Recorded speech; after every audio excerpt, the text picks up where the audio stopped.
Good morning. This is John. My name is John Kelsey. I'm with the IOM group here in Corpus Christi, Texas. Enjoying the Region 5, which is all of the south central portions of the United States, regatta for the IOM championship of this region. The IOM boat is an international class of boat, of which there are over 5,000 skippers around the world that enjoy sailing a true boat, and it performs exceptionally well. The boat is 1 meter long, or 39.5 inches. It weighs 4 kilograms is a minimum sailing weight for the rules, or about almost 10 pounds. They come with 3 different sizes of sails. The ones you're seeing right now are called a B rig, or the middle-sized sails. We're now preparing for a start. The start will be between the mark numbers 2 and 5, which are orange. The skippers will do their early start dance now, and getting themselves positioned to the best position for the wind.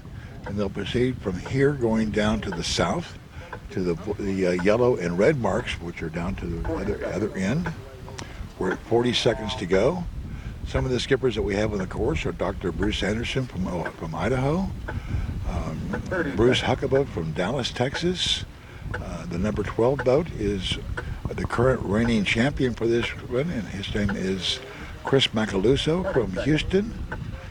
The number 112 boat is the chairman of the International Committee for all of RC Racing, and that's Steve Landau. The number 7 boat.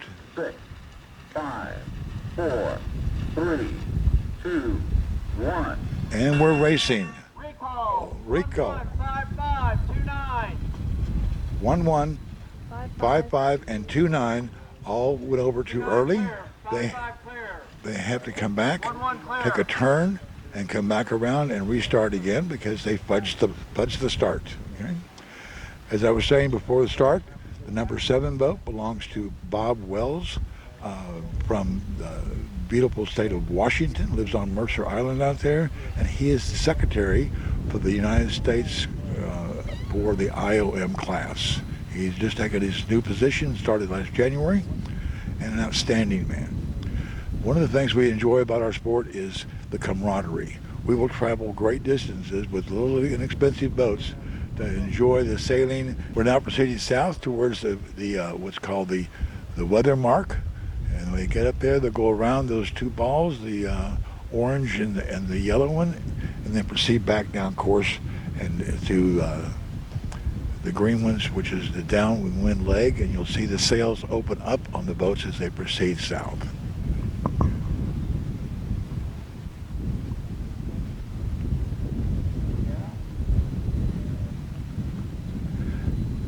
They'll take a choice of which one they want to go around.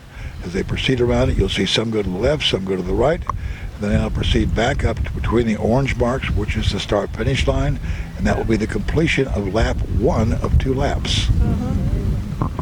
The number 71 boat, which is in camera view right now, is Gary Boyle. He's last year's United States champion for this class, and it got him a chip to our world event, which was in Brazil back in November of 2019. And we celebrate sailing these boats all around the world. If you get to the top of the group, you get an invitation to go to the next international, which is every 2 years.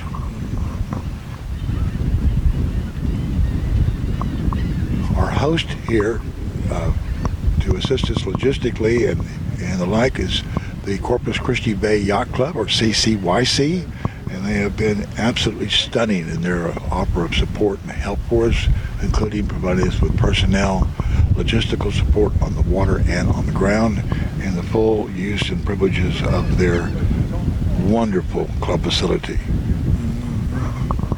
Good morning, it's Mark Foster with the Corpus Christi Yacht Club, past Commodore of the Yacht Club, and we're here at the IOM Regional Championships off the Bayfront. IOMs have been around for a number of years. This is my 4th event with the IOMs. I did a regatta up in Dallas with them. I ran the IOM Worlds in Brazil last November, and then they came to Corpus Christi because of the wind and the venue. We've got 19 sailors here from around the country: Washington, Idaho, California, Georgia, a number from Texas. And they've been having a really good time. The breeze has picked up as it does in the springtime. We've had 18 to 25 fairly steady conditions, and things are going well. They're all very excited. They like being able to walk up and down the seawall and be able to have the elevation and the height to see the race course. So things are going well, and everyone's excited, and we're looking forward to having more remote control racing here in Corpus Christi in the future. 10, 9, 8, 7, 6, 5, 4, 3, 2, 1. Recall 19. We get it. That's a protest on get it. 55 protest 43.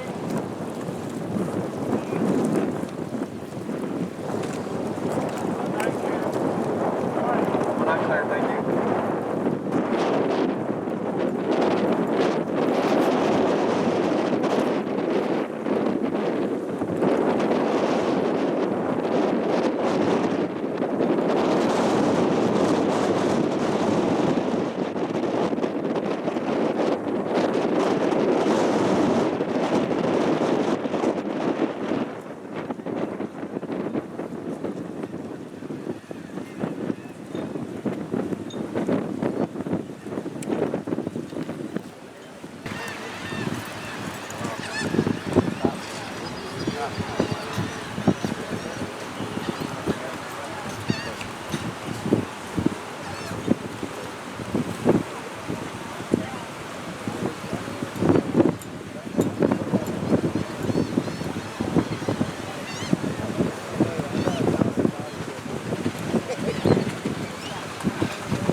My name is Bob Wells. I'm here to race sailboats, radio sailboats at Corpus Christi Yacht Club, and my first time in Corpus. It's the sailing that brought me here, but we will be coming back because we love the venue and we love the organization from Corpus Christi Yacht Club, and yeah, frankly, we really like the wind. I got into sailing, radio sailing 10 years ago because in this class because we have a special needs son at home, and it got to be bad form for me to be gone all weekend on a big boat, and so this was a healthy compromise, and initially I just raced locally, and now I prefer to travel. Usually I travel with my wife, but she's not making this trip. The IOM class was formed in the late 1980s. It's a 1 meter long, about 60 inches on the tallest rig. It has 3 rigs. Today we'll be in the small rig, which is pretty short, and you can handle these waves and winds up to about 40 knots. We're still racing at 40 knots, which is important for a class for people that travel, because whatever the wind conditions, light or strong wind, you want to be able to race. The IOM is a forgiving yacht to sail. There are club sailors that race it less without traveling and without being so involved, and then there's the group here. Most of the top guys are serious sailors that have traveled. Many have been doing this for 25 years or more. We're an older group, not by choice. Around the world there are a number of top sailors in their 30s, but it's just in the U.S., young guys are doing something else.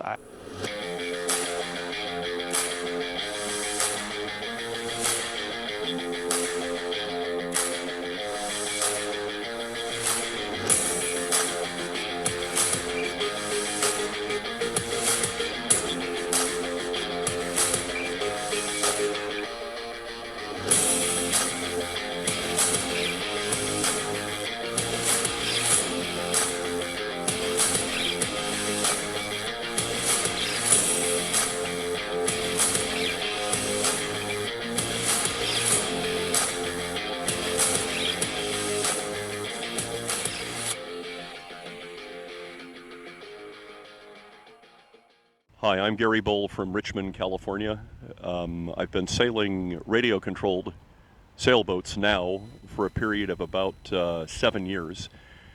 And in my quest to try to find the additional 1 meter fleet, The 1 meter fleet drew me because of the caliber of guys you can find globally that participate. If you come from a keelboat background, typically it's the level of fleet racing that gives you the greatest retention. And in the IOM, because it's built to a box rule, they all have to be 1 meter and they all have to weigh exactly 4,000 grams minimum, and everything is measured. It was incredibly attractive because it gives you the flexibility of having some design changes and also the nuances of being able to tune the boat, but it is a rigid one design in terms of its capacity to compete boat on boat. The best caliber racing, I eventually ended up going into the international. For this event in Corpus Christi, our domestic fleet typically has 6 to 10 events annually that provide a U.S. ranking metrics so the skippers can gain points to eventually qualify to go to the Worlds that are hosted in every country imaginable, or to go compete against other European countries in a continentals. So the Worlds are in an odd year, the continentals are in an even year. So you can do international travel a minimum of at least once a year if you choose to. The caliber of the guys in our U.S. fleet, we have multiple national champions that came from other keelboat classes in addition to dinghy classes, and it's been tremendous fun.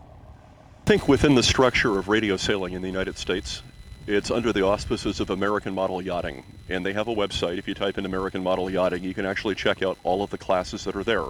Naturally, everybody wants to give you a sales pitch for their class, but if it were my recommendation for people starting out, they have classes now that are very, very competitive, that are simple to build. They're a friendly dollar entry price to be able to get you on the water with everything all in one box.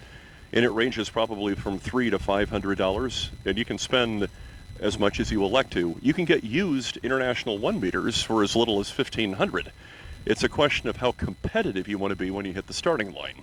So, and I also think networking with anybody that you can find that has a radio in their hand is probably the easiest way to start, because most local groups are incredibly enthusiastic about letting newbie skippers borrow a boat just to be able to give them the experience.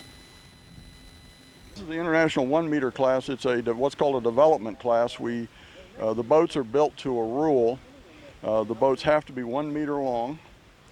They can't weigh less than 4 kilograms sailing weight. There's very strict restrictions on the rigs. What you're looking at right now is a C rig, the smallest rig, but each of the 3 rigs have exact dimensions have to be built to. The boats, on the other hand, the hull shape can vary wildly, and they have over the years. In the early days of wooden IOMs, canoe body, wide stern canoe body hulls were popular. Now they're very narrow. You can see this is called a Britpop. It's a design that is fairly successful. It has a hard chine. It's fiberglass. The purple boat over here is an Arrival. It's a British design, and it also has a hard chine in the back. It's a very fast boat.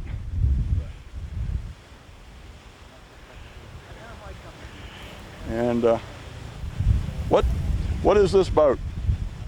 This is that's a Cantoon. This is a Cantoon, which again is slightly different, but they all have a lot in common. These are the sails for the Arrival. The smallest sail is the C rig, and it's what we were sailing yesterday in 25 to 35 miles an hour of wind. The B rig is the next one up when the wind drops some, and then in the lightest air we use the A rig, which is a very tall rig, which has a lot of sail area. These boats are very fast. Hi, my name is Steve Lando. I live in Pooler, Georgia. I'm the chairman of IRSA, International Radio Sailing Association. The international 1 meter class is sailed worldwide, and it's governed by IRSA, International Radio Sailing Association, as one of the 4 classes that are sailed internationally. We've got the International 1 meter, the Marblehead, the 10 Raider, which we sailed this weekend as well, and then the A class. Looking at some new classes to bring into IRSA as well, and but we're here for the 1 meter this weekend, and Region 5 we're using it as a qualifier for the Worlds, which we handle every 2 years, and we have a ranking system here in the USA, and we get a certain amount of points depending on whether it be a regional or an annual event or a national event. So this one here being a regional, we have different weights and based on finishes and that sort of thing, and then you end up with points throughout the year. Nationals is going to be here in Texas as well, in Dallas in October, and looking forward to it's going to be a 4-day regatta there, and we've been at Bass Pro Shops there before in Garland, Texas, and it's a really nice venue. And we've actually been talking about doing the Nationals here at Corpus Christi as well, and that's really looking forward to that. So just a fantastic venue here. The elevation is really important for us. Being able to see the depth when you're making crosses and that sort of thing is not too common. We don't have elevated race courses very often, so it was a real treat, real treat. Plus we have the wind. Oh yeah, you've always got good wind, that's for sure. We don't get to use the sea rigs very often here in the USA, and we had 2 days. A little light today. We probably could have gone to B back and forth, but the puffs were so big, it's high risk. It's high risk to bring the rig down and be the only guy stuck out there with it. Worlds were just in Brazil. They have not announced where the next one's going to be yet, but we should know here in the next couple of months. They do the Worlds every 2 years, and this year is a continental year, so we're going to have the Continental Championships, European Continental Championships in Italy this year. Later on this year, I believe it's in November. But so the following year we'll have a Worlds, and the location has not been announced yet. So the next. We might talk about maybe putting in a bid here for Corpus Christi for that. They try to spread it around.